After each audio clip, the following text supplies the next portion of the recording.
Shalom, shalom, everybody.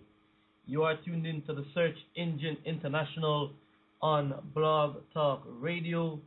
This broadcast is brought to you by the Gathering of Christ Church. I am Brother Gaja. With me in the studio is Elder Gabar. Shalom. Shalom. How are we doing tonight?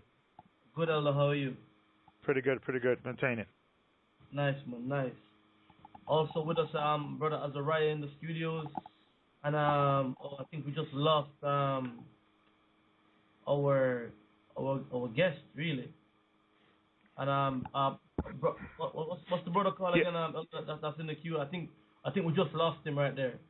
Okay, so yeah, he'll be calling back, or maybe perhaps.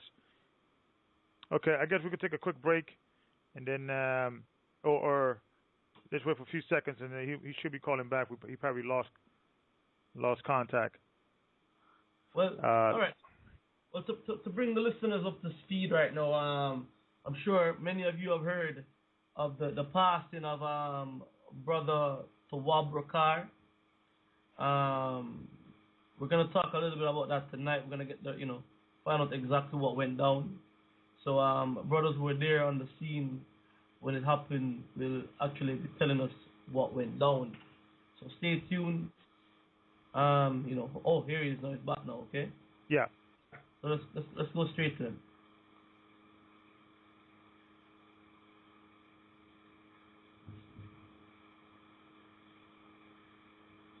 Shalom, brother. Can you hear me? Yes, shalom. I can hear you, brother. Shalom. Hey, shalom, brother. So thanks for calling, brother. I know we was compelled. We had a scheduled show today, but we was compelled to do a quick tribute show with the brother that passed away in Texas, which was I found out, I believe it's Sunday, but I believe I was texted about it Saturday night, because I believe it happened Saturday night. And there's a brother that actually. He's a good brother. He's been with the church for a while, and then it was a tragedy. And then I know there was a news report that came out, and we're gonna get into that in a few minutes. But we wanted to just get your perspective, because my understanding you was the last brother that saw him alive within the church, and we spoke I believe yesterday about it, and it was a tragic event. The brother's name is TAWAB RAWCHAA. TAWAB RAWCHAA. TAWAB RAWCHAA. Yeah, TAWAB RAWCHAA. And he was a good brother. My understanding that Elder RAWCHAA named him. Actually, I remember having a meeting, a Texas meeting, about a month and a half ago, maybe a month ago. And I know, Elder, I know the brother's name, I believe is Cerise. Reese, yes, sir. Reese, right, Curtis. And then the Elder RAWCHAA asked him, how long you been with the church, and I think he was with the church. You've been with the church for 2 years now. Con, okay. And then I remember Elder say, okay, brother, well you gave them his Hebrew name, TAWAB, and then well, brother, from your perspective, and like I said, anybody that knew the brother could call in. There's going to be a tribute, to the brother. 646-200-4309. Anybody in Texas, in the Dallas area, in the Houston area, anybody that ever talked to the brother, and things of that nature. I spoke to the brother briefly, with the meetings and things of that nature, but I know you brothers knew him more, in a more deeper level in Texas. So please call in at 646-200-4309, 646-200-4309. And also, Brother Gaja, anybody that's from Texas that knew the brother, let them go in the front of the line. We usually, when they got these news reports on, black on black crime, and what you'll call violent crime in the ghetto. They usually play, they demonize the brothers and they make it seem like it's maybe gang related or some form of things of that nature. From my understanding is that from the report, the news report was stating that it was a jealous ex-boyfriend breaking into a home and things of that nature, and it was a situation that the current boyfriend was got into a fight with the ex-boyfriend, and the current and killed the ex-boyfriend. So from what we gathered in the brothers that knew him, it wasn't that type of situation. So brother Manazak, I always mispronounce your name, and forgive me. Give me a quick rundown that day, what you guys were doing, and I guess we could start. My understanding, you guys were street preaching that day, correct? Con. Okay, yes, so so just give us a rundown from the morning or the afternoon until the actual event. The whole story? Okay, Con, Elder. Yeah, well, we basically, the brother stayed the night at my house the night before because he really wanted to go street speak the day after. So, the Sabbath day had arrived, and we basically went down to the Galleria, the mall, and we was out there street speaking. We had the megaphone and everything, and the brother was actually recording us while we were street speaking and passing out flyers, and we actually have some videotape of the brother, and we were doing that from pretty much to 12 all the way till 3, and then from 3 to 5, we went on a flyer campaign on the southwest side of Houston, and we did that all the way till about 5:30. And the brother was real, man. He was going in, basically teaching the word real strong the whole day. And from there, he had wanted me to come, and he wanted me to go with him to take him to go get his daughter, like we normally do every month. For the past month now, I've been taking him to go pick up his daughter. Okay. And it was me, another brother named Henry. He's a part of the church now, and TAWAB. So we went, it's on the southwest side as well, southwest side of Houston.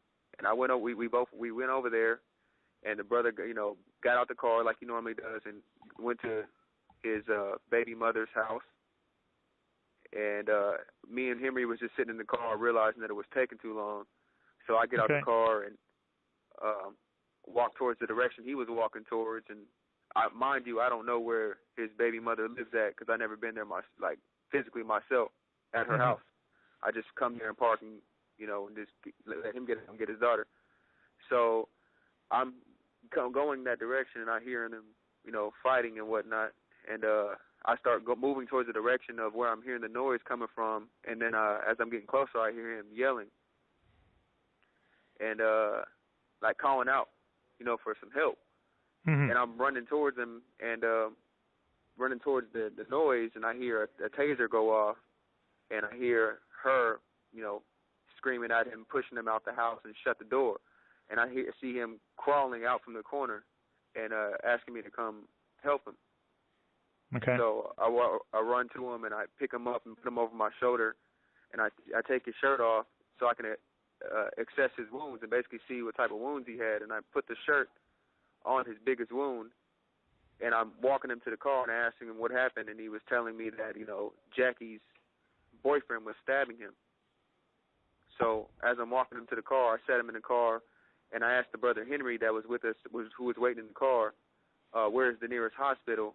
So we driving in, and I'm hearing the buzzing noise go off in the back of the car. I don't know what it is, so I turn around and reach and grab for it, and it was a taser. And I asked him, I said, well, where did you get this from? And he said, I got it from Jackie. I said, she was tasing you? And he said, yes, she was tasing me. So I'm driving. I get 3/4 of the way there, and the brother asked me to pray for him. And at first I told him, I said, no, I'm not going to pray for you because it's not that serious, because I didn't know how serious it was. And then when the brother yelled at me, he told me, he said, pray for me real loud, pray for me. So that's when I knew it was serious than what it was. So I started praying for him. And the brother, after I finished praying, I turned back and because I got to a stoplight to really turn around and basically, show him some love, you know what I'm saying, and actually, be with him.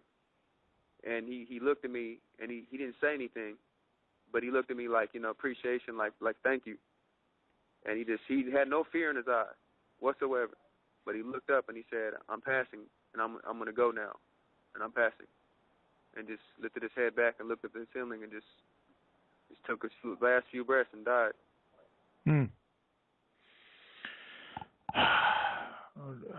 Well,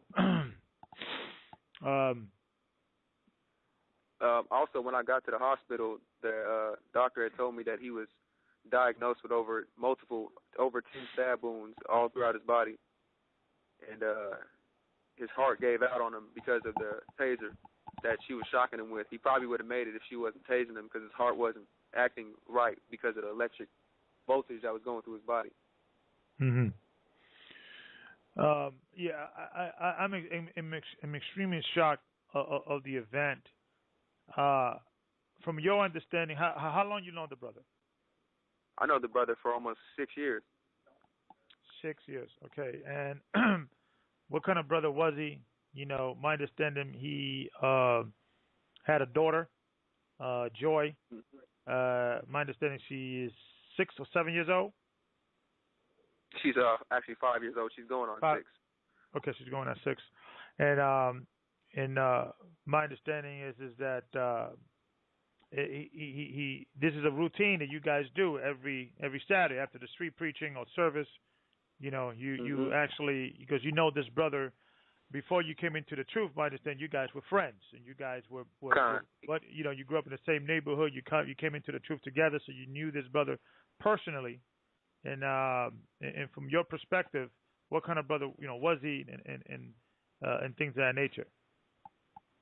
Well, he was a great brother. He's always been there for me. Even when we was in the world, he was always there for me. And every time I got into trouble, he was always there. And he actually brought me into the truth. I was into all this foolishness, Scientology, and all this other wickedness. And he actually brought me out of that and brought me to the truth. And he kind of fell off a little bit, and I basically, got him back on his feet and told him he needed to come back around. And I started picking him up every day and then getting him away from what the world was presenting to him. So he started after that. He just changed. He did the whole 360. He was coming to class every day, never missed class. We get together 4 days a week. He was bringing his daughter to class, and the church loved him and loved his daughter. He never did nothing wrong. He always stayed the night at my house, and just there was times where I had the TV on and I'd be going over. I'd get one scripture and he would tell me to turn the TV off because he wanted me to go over more scriptures with him. So he was fully into the word. He was a man of God. Just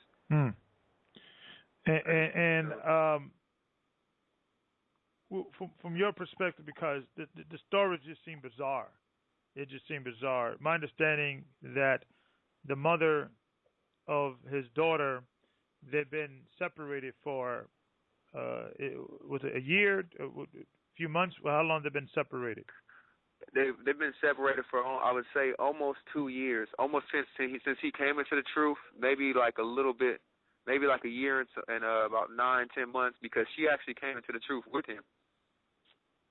Okay. I remember when she came in with him, and she actually left because of some complications that they was having within their relationship, and then she went and got another husband, and that's when stuff started escalating between them and him seeing his daughter, and she was always complaining that she didn't want him to see Joy, and she was always angry at Reese or TAWAB because Joy wanted to be around her father more than she wanted to be around her mother, and I think that really is what she was really angry about. And the boyfriend didn't make it any better because he had problems with TAWAB as well.